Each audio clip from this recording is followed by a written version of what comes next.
bad as the violence that came along with the criminal importation of alcohol. So why not legalize all drugs?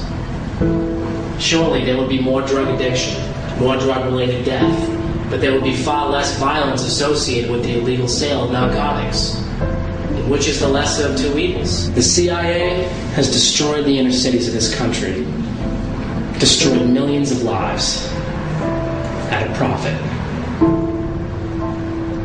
I'll give you one guess as to the primary bank used for laundering the money from the global drug trade. The BCCI.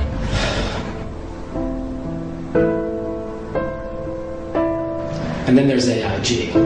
AIG mans its own fleet of aircraft. AIG owns and maintains over 400 airplanes. Any number of these planes could be used for the transfer of narcotics. And in 1987, the Arkansas Development Financial Agency collaborated with AIG to found Coral Reinsurance, named after Carlos Leder's wife, the same year Leder was extradited. The formation of this company has never been filed with the SEC. There's no known paperwork on it at all. And Arkansas was where Seal was flying in his drugs. Yes, as a CIA operation, with Bill Clinton as governor of Arkansas. During the heyday of the BCCI, with Noriega still in power in Panama, and with John Gotti heading the New York Mafia, where more drugs end up than anywhere in the world. This truly is a vast conspiracy. You could say that.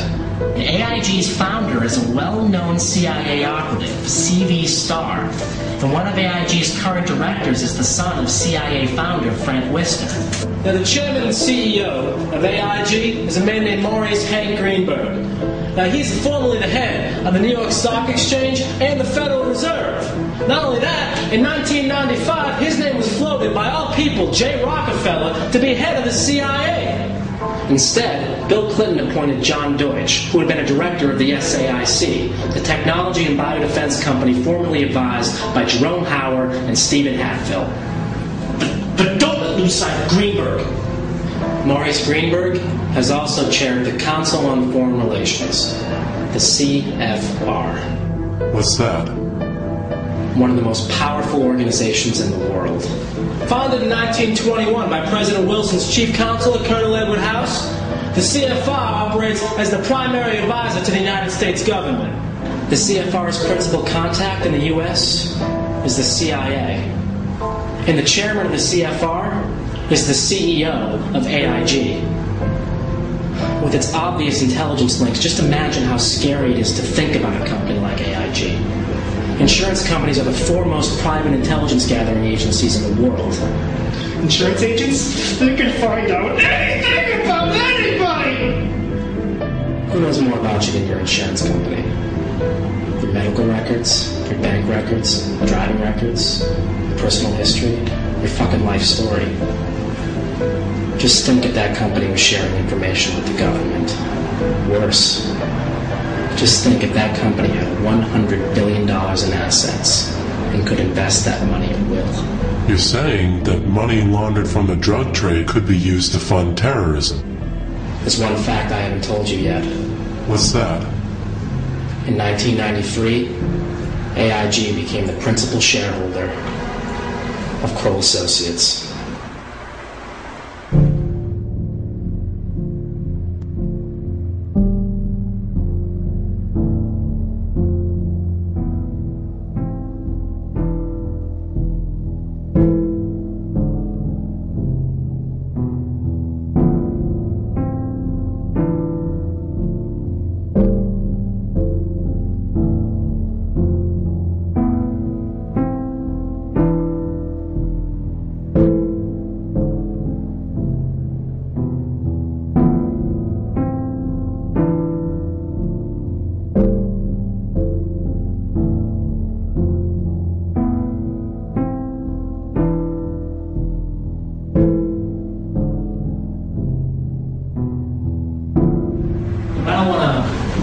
Break up the beauty of our collective silence here, but I don't know about any of you. I got a hard time believing all this crap. All of what? The CIA runs the global drug trade. For what purpose? And what does it have to do with 9/11? 70% of the world's opium is produced in Afghanistan. Think about that for a second. The CIA has run heroin and cocaine for 50 years. They had a military presence in Afghanistan in the 80s, and they created the Mujahideen. And you think all that is related? After the fall of the CIA in the 70s, and with the near disastrous Iran-Contra and MENA exposures, the intelligence community, it had to realize that its facilitation of the drug trade, if revealed to the public, could prove fatal to any and all future endeavors. So if you're the CIA, you might get a little smarter about it. With MENA, the CIA had no cover story, no backup plan. Instead, the entire operation was nearly outed, and the whole global drug trade almost became public knowledge. You have to move the MENA operation. Well, where do you move it to? Someplace even more out of the way than MENA. And what's more out of the way than a flight school? Wow.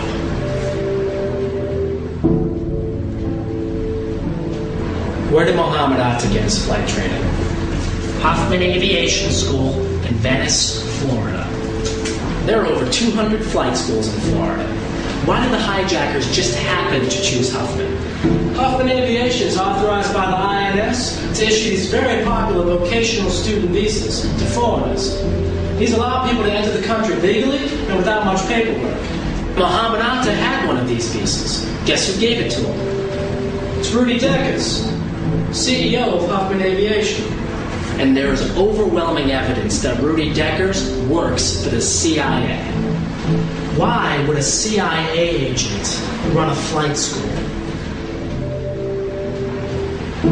On July 5th, 2000, the DEA discovered over 30 pounds of heroin on a plane owned by Wally Hilliard. And who is he? He is the owner of Huffman Aviation. The same Huffman Aviation which in the 1990s induced hundreds of Arab students to come and train at their school by issuing these highly coveted visas. Is it starting to make sense now? 30 pounds of cocaine, Arab men posing as students, CIA agent as CEO. Okay, I see where you're going with all this. The MENA operation didn't stop. It just changed locations to this flight school and probably dozens of others. And Mohammed Atta's role in all this? He is not training to be a pilot. He is a pilot. He is the new Barry SEAL. There is evidence Mohammed Atta had flight training at Maxwell Air Force Base in Alabama. And if he already has flight training, why is he attending a flight training school? Who says Al-Qaeda is a terrorist operation? Al-Qaeda was formed in the wake of the fall of the Soviet Union in Afghanistan. The phrase translates literally to mean the base.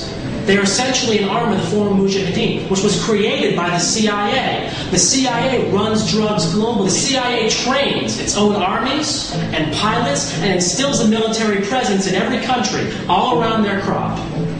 The Sandinistas, the Colombian death squads,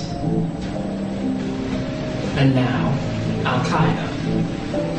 If you're pushing 70% of the world's heroin out of one country, and something goes wrong and the operation becomes public, you need a backup plan.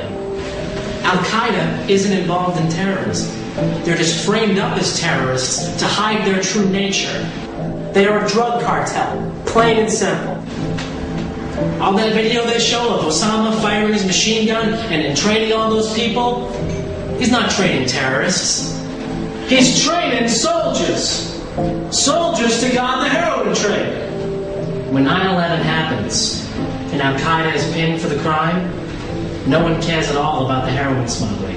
Because drug smuggling means nothing to people who have just watched the World Trade Center explode. Alright, but you're still missing a major point here, okay? How could Al-Qaeda smuggle all this heroin out of Afghanistan when the Taliban abolished all poppy farming in 1999? The Taliban did this? Says who? You're saying they didn't? I know the U.S.